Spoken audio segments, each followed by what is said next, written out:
Also making waves today, Senator John Cornyn of Texas, who told Attorney General Eric Holder he thought it was time for the Attorney General to resign when the Attorney General was speaking before the Senate Judiciary Committee. Want to share with you this testimony from from the Attorney General and the questions from Senator Cornyn. I may stop this and make a couple of points, but I think we're going to let this play. Cameron's nodding my head like, oh, yeah, you're going to want to stop. All right. Well, okay. So I reserve the right to say, hold on here. But let's take a listen to the Attorney General earlier today talking before the Senate Judiciary Committee. Thank you, Mr. Attorney General. Would you agree with me that given the gravity of these national security leaks, that it's important that the investigation be nonpartisan and independent? Nonpartisan, independent, sure, and we can do that with the people who I've appointed. Well, these people report to you, correct? They report to me as the past people who were in the similar situations reported to whoever the sitting Attorney General was. If this were a special counsel in the past, for example, specifically the Valerie Plame case, Acting Attorney General Comey delegated all investigative authority of the Attorney General to the special counsel, and it operated independent of the supervision or control of any officer at the Department of Justice. Isn't that correct? That's correct. Jim's a good friend. Mr. Comey was a good Deputy Attorney General. I don't know why he did that, but the regulations that are in place make very clear that somebody appointed pursuant to those regulations is supposed to act within the chain and follow Justice Department rules. It is in contrast to the Independent Counsel Act that was let to expire, I guess, towards the end of the Clinton administration. You hired Mr. Manchin first as Assistant U.S. Attorney in 1997, correct? I'm not sure of the date, but I did hire him as an Assistant U.S. Attorney here in Washington, D.C. And would it surprise you to know that he is a political contributor to President Obama's campaign and indeed served as a volunteer in Obama for America and assisted in the vetting of potential vice presidential candidates? I am confident that he has the ability, the capacity to investigate this case in a nonpartisan, independent, thorough, and aggressive way. Well, I would suggest the question that raises by your answer is whether you have the independence and ability to conduct the investigation if, in fact, all of this comes back through you and given your track record.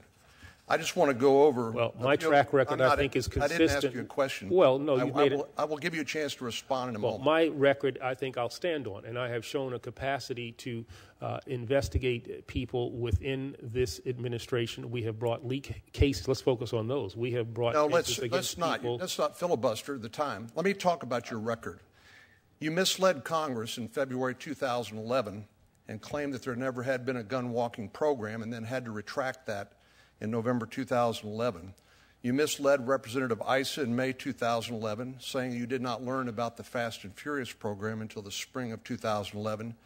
And then you had to admit to Senator Grassley that you learned about those tactics in January of 2011.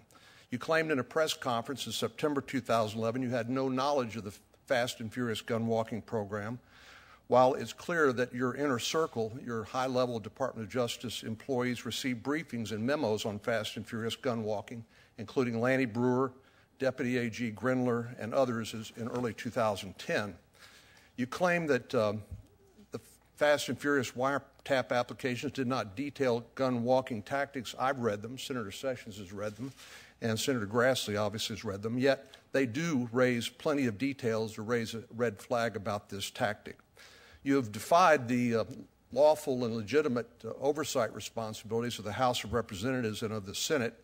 You've resisted producing documents. You produced about 7,600 documents out of a pool of at least 80,000 documents that would be responsive. And you failed to respond to my letter of August 2011 where I asked you about gun walking tactics that occurred in my state.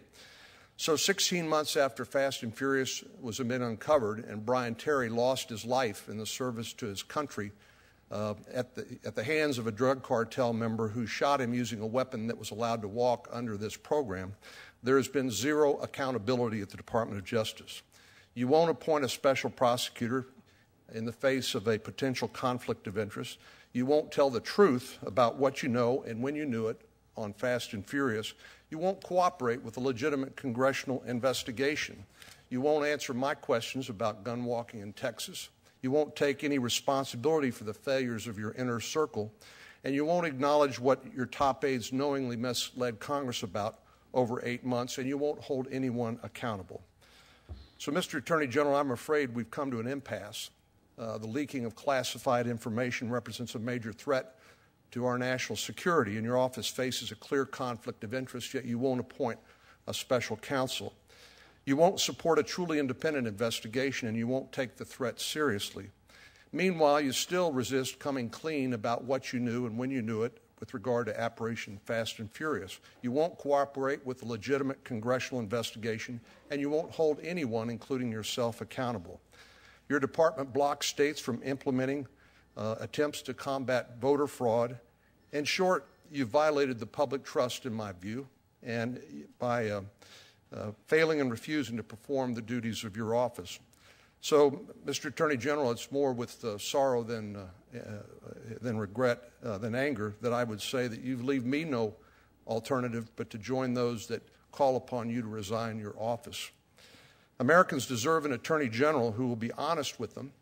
They deserve an Attorney General who will uphold the basic standards of political independence and accountability. You've proven time and time again, sadly, that you're unwilling to do so. The American people deserve better. They deserve an Attorney General who is accountable and independent. They deserve an Attorney General who puts justice before politics. And it's my sincere hope that President Obama will replace you with someone who is up to that challenge. Well, Mr. Attorney General, you certainly have the right to respond to that. The senator from Texas has accused you of perjury, which is a criminal offense. I realize that I remember his strong support of one of your predecessors, Attorney General Gonzalez. I had a different view of that. I felt that you were a more appropriate person to be Attorney General, so feel free to respond. Yeah, with all due respect, Senator, there's so much that's factually wrong with the premises that you started your statement with. It's almost breathtaking in its inaccuracy. So, but I'll simply leave it at that. Whoa! Hang on. Wait, what do you mean? Oh, there's just so much wrong. I'm just not going to even say all that's wrong with it, but it's so wrong that it's just breathtaking wrong. Give us one example. I mean, just top of your head. I mean, if there's so many things, it should be easy to pick one or two of them out, right, Mr. Attorney General? All right, let's keep going. You know, we want to talk about Fast and Furious. This is, I guess, what, the 9th time? This is now the 9th time that I have answered questions before. I love how he looks back at the spokesperson. Like, yup, can you believe it? Man, again, it doesn't have to be 9 times.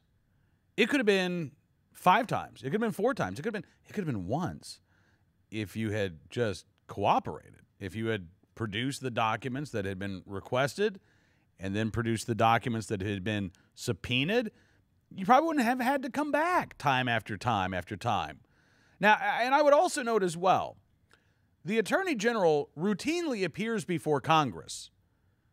It's not like this was a fast and furious hearing. This was the Attorney General going before the Senate Judiciary Committee, as you heard. There were other topics of conversation. So for the Attorney General to say, well, it was like the 9th time? Wow. Well, there are reasons, sir, why we're still talking about Fast and Furious. The Inspector General for the DOJ has not yet released its investigation into Fast and Furious. So we're still talking about it. Your office has not produced the documents that have been subpoenaed. So we're still talking about it. It's up to you. You want us to shut up about it? Shut us up. I mean, I don't mean like, just try to stifle our speech. I mean, just produce the documents. And if there's nothing in there, then I guess everybody will look and then say, oh, well, egg on our face. But this grandstand, this is like the 9th time I've had to come up here and explain myself. You're right. And that's on you. It's not on the committees. It's not on anybody in Congress. It's on you. It's on DOJ. It's on the Obama administration. All right, more from the Attorney General. A congressional committee about Fast and Furious. If you want to talk about Fast and Furious, I'm the Attorney General that put an end to the misguided tactics that were used in Fast and Furious. All right, stop again. Here, hang on. I just got to reach around, pat myself on the back. There we go. I'm the one that put a stop to it. Yeah, and your Assistant Attorney General, Lanny Brewer, was the guy who read about it and didn't say anything about it. And your top deputies were the ones who saw wiretap or approved wiretap applications that detailed gun walking and didn't do anything about it. Yes, sir, you sure did put a stop to these tactics.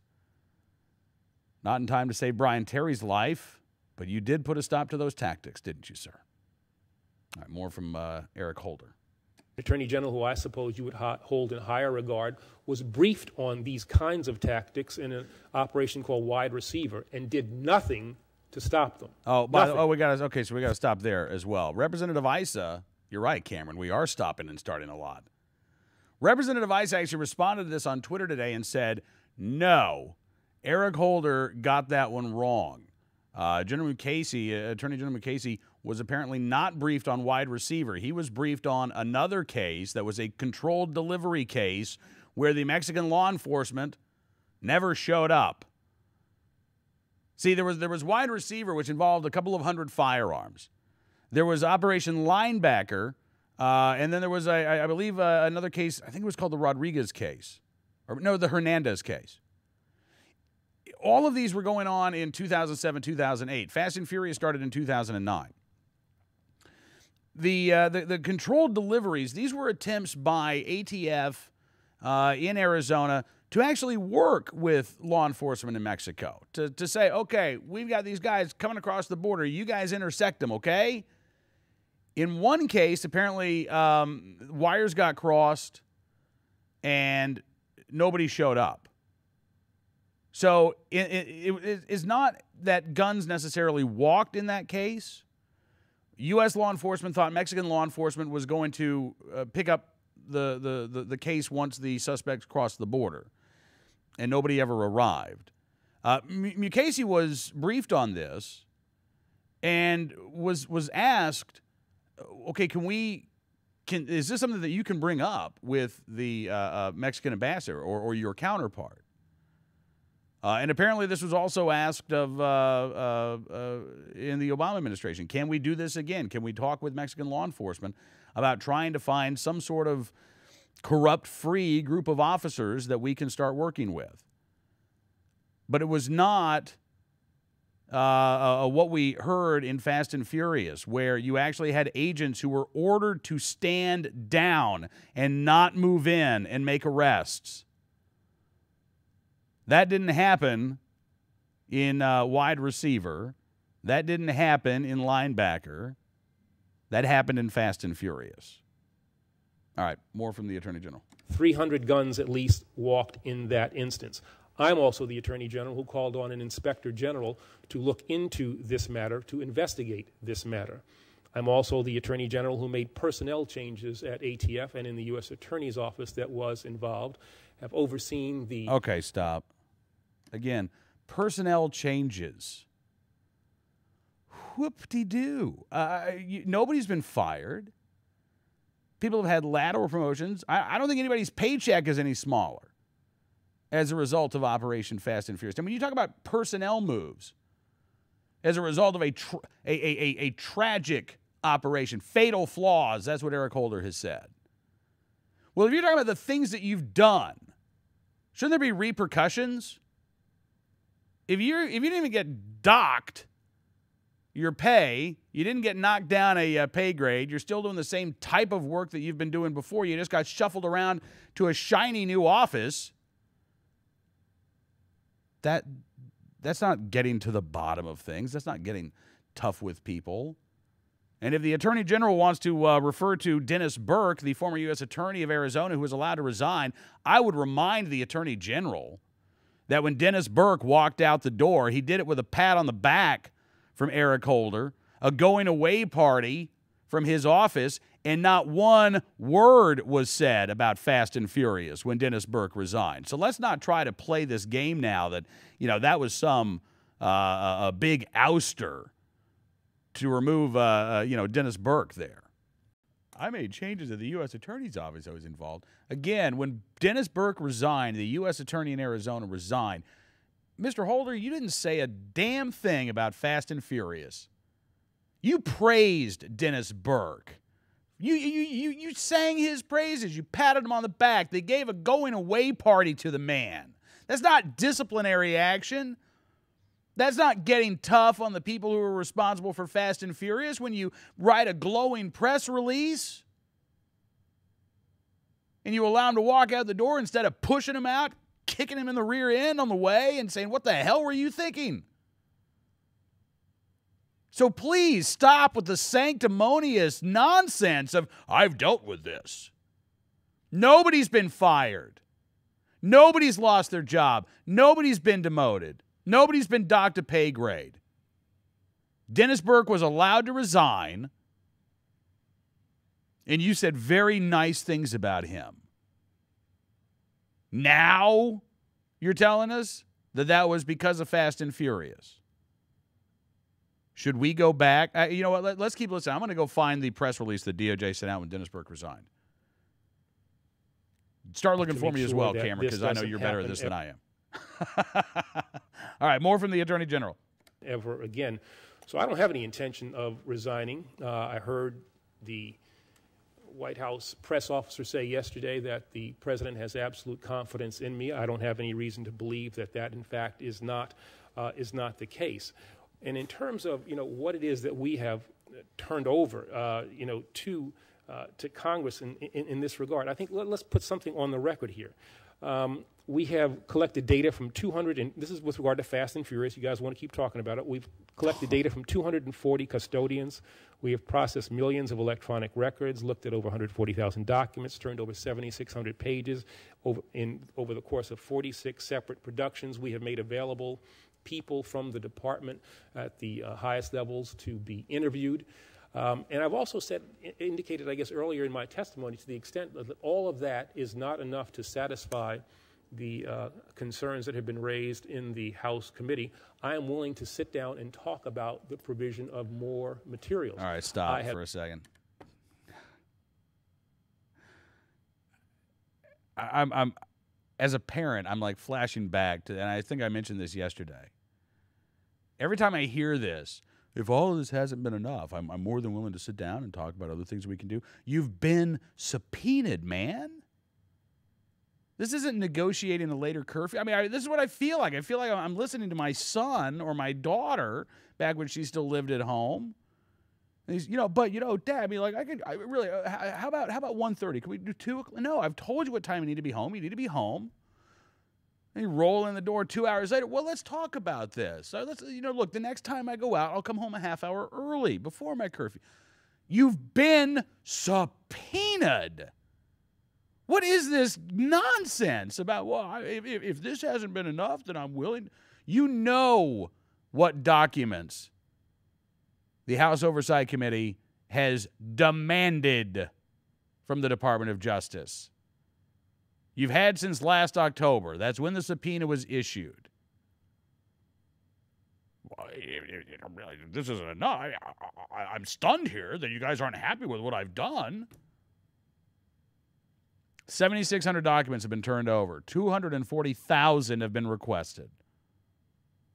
And we have not gotten a single explanation from the Attorney General as to why those documents have not been turned over other than, I don't wanna.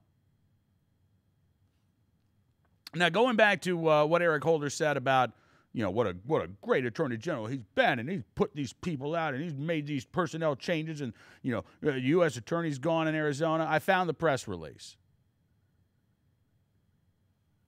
Cameron Gray found it as well, but I also found it on my own, too. So, Attorney General Eric Holder issued the following statement on August 30th, 2011, on the resignation of U.S. Attorney for the District of Arizona, Dennis Burke. Tell me when you hear the outrage.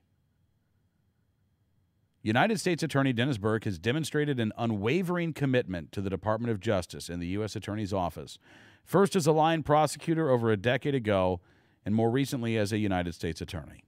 Under his leadership, the office has made great progress in its pursuit of justice, with the creation of special units focusing on civil rights enforcement and rule of law, as well as a more robust outreach to key communities, particularly in Indian country.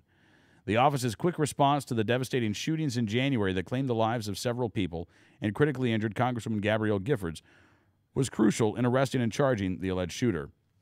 I am grateful to Dennis for his dedication and service to the Department of Justice over these many years and commend his decision to place the interests of the U.S. Attorney's Office above all else. That's what Eric Holder said when Dennis Burke resigned. Not a word about Fast and Furious. Not a word of criticism for his time as U.S. Attorney. And yet, today, Eric Holder tells us that Dennis Burke leaving the U.S. Attorney's Office was basically his decision, and that it was as a result of Fast and Furious. And if that is the case, then why did you lie to the American people in August of last year? Or was this not a case of Dennis Burke resigning because of Fast and Furious? In which case, why did you make it seem like it was when you were testifying before Congress today? This is one of the things that infuriates, I think, anybody who has followed this story on a regular basis. Remember, the first letter that the Attorney General's office sent to Congress regarding Fast and Furious had to be rescinded. It had to be taken back 7 months later because the information that was contained within was deemed to be inaccurate or false. Eric Holder said when he was testifying before the House Judiciary Committee last week that he had had conversations with David Axelrod to help shape the PR response to Fast and Furious by the Department of Justice. And then David Axelrod says over the weekend on one of the Talking Head shows that he really hasn't talked to Eric Holder. He really hasn't crafted any sort of political response to Fast and Furious or any other scandal involving DOJ. Now you've got Eric Holder completely contradicting his press release from August of last year. The stories keep changing. We've got the internet. We can go back. We can see the stories change. But don't try to claim that, Dennis Burke's resignation was the heavy hand of Eric Holder coming down when you praised him as he walked away from the U.S. Attorney's Office. All right, let's finish up here. Have sent letters in that regard. The Deputy Attorney General has sent letters in that regard and have not had responses, which leads me to believe that the desire here is not for an accommodation, but for a political point making. And that is the kind of thing that, you and your side, I guess, have the ability to do if that's what you want to do. It is the thing that I think turns people off about Washington. While we have very serious problems, we're still involved in this political gamesmanship. Mr. Attorney General, the problem we have is that you won't allow Congress to do its job when it comes to oversight, and you thwart a legitimate investigation into programs like Fast and Furious. And, for example, you send a fallacious letter, a false letter, in February 2011 to this committee in response to Senator Grassley's inquiry, claiming that nothing like Fast and Furious existed, and that it took until November 2011 for you to send Lanny Brewer over here and apologize for misleading Congress during that interim. And finally, you refused to produce any documents that post-date that false letter of February 2011 to either the House or the Senate. So I'm happy to have a conversation with you about what the facts show at another time and another place, but I would stand on the record. Well, with regard to that letter, let's talk on that. Let's talk about that. What I made available, I wasn't involved in the creation of the February 4th letter, but what I made the decision as Attorney General to do I wasn't involved. We hear this a lot, too. Nobody's involved. Nobody in the top levels of the Justice Department apparently is involved in anything. What do they do all day? I'd love to see their day book. Because apparently the assistant attorney generals and the deputy assistant attorney generals who are supposed to be reading these wiretap applications before they approve them aren't. Apparently, Eric Holder, the attorney general, was not involved in the crafting of the original letter to Congress, even though it was, you know, it's basically his letter. It's his department. It's amazing. What do they do all day?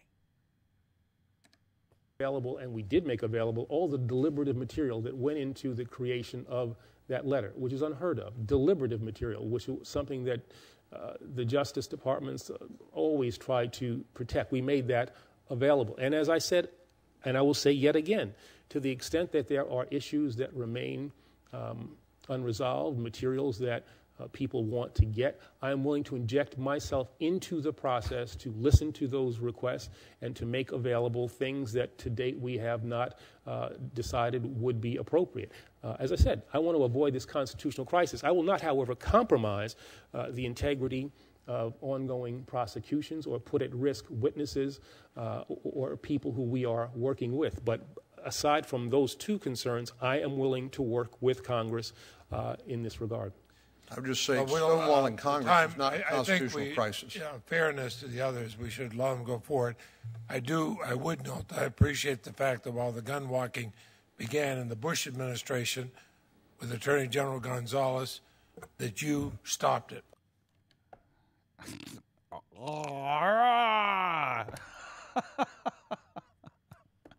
And so again, Eric Holder's testimony basically is, how awesome am I?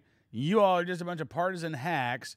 And you know what? I mean, again, I'm more than willing to have these discussions. I'm more than willing to sit down and talk to people. I'm more than willing to inject myself in the process. But apparently what you're not doing is you're not willing to comply with a subpoena. And that's ultimately the issue. You see, you're not in the position, Mr. Attorney General, to argue or to say, oh, yeah, yes, I will sit down with you and I will discuss with you which documents I am willing to turn over, any more than my child is in a position to dictate when their curfew begins, when they show up 2 hours after their curfew begins. You've had the subpoena since October. You've not complied, and now the contempt of Congress charges are looming. Saying at this late date, hey, I'm willing to inject myself. Why did you not inject yourself into conversations with your top deputies, say, oh, I don't know, November of last year? And say, fellas, we got to put this thing to bed. Seriously. Get the documents that they want. Hand them over. We haven't done anything wrong, so there's no reason to keep these documents behind closed doors. Get everything out there. Let them see everything they want to see, and then we can wrap it up. Why didn't you say that when you got this subpoena? Instead, you've been fighting it. You've been trying to avoid using the phrase executive privilege, but you're acting like this has just been a nice little request, if you don't mind, could we please have some of these papers, Mr. Attorney General? And it's a subpoena. It's a congressional subpoena.